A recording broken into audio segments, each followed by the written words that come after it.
Не коментираме лични ставови или квалификации изнесени од лица опфатени со конкретни предмети. Јавното обвинителство реагира, откако бизнисменот и поранешен сопственик на Евростандард банка, Трифун Костовски, обвини дека е жртва на прогон.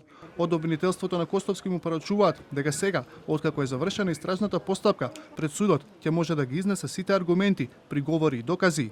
Обвинителството постапува исклучиво врз основа на Уставот, законите и прибраните докази, при што сите донесени јавно обвинителски одлуки се темелат на доказите и важичките законски прописи. Јавните обвинители своите одлуки ги носат самостојно и независно, во рамките на своите законски овластувања, а евентуалното несогласување со тие одлуки се остварува преку законски предвидените правни средства. Костовски ги отфрла обвинувањата дека е виновен за пропаѓањето на Евростандард банка. Според него, одлуките во надзорниот одбор биле носени колективно од 5 членови и нејасно е зошто токму тој е издвоен како единствен одговорен.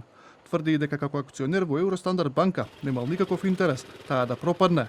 Ја прозва јавната обвинителка Ленче Коларевиќ, прашувајќи дали постапува исклучиво врз основа на законот или како што тврди под влијание на одредени центри на моќ.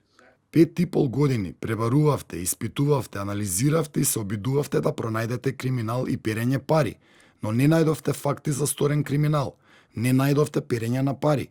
И што направивте на крајот? Најдовте начин да ме гоните за наводна несовесност. Кога фактите не се доволни за обвинение, системот очигледно бара друг изговор. Затоа отворено ве прашувам, кому му служите?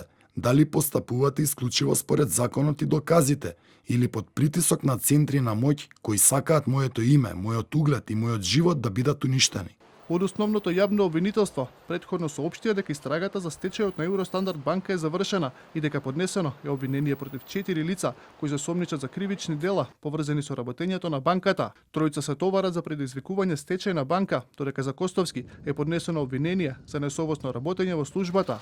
Од обвинителството велат дека истрагата покажала дека со одобрување на ризични кредити и непочитување на законските процедури била предизвикана штета поголема од 1,6 милијарди денари.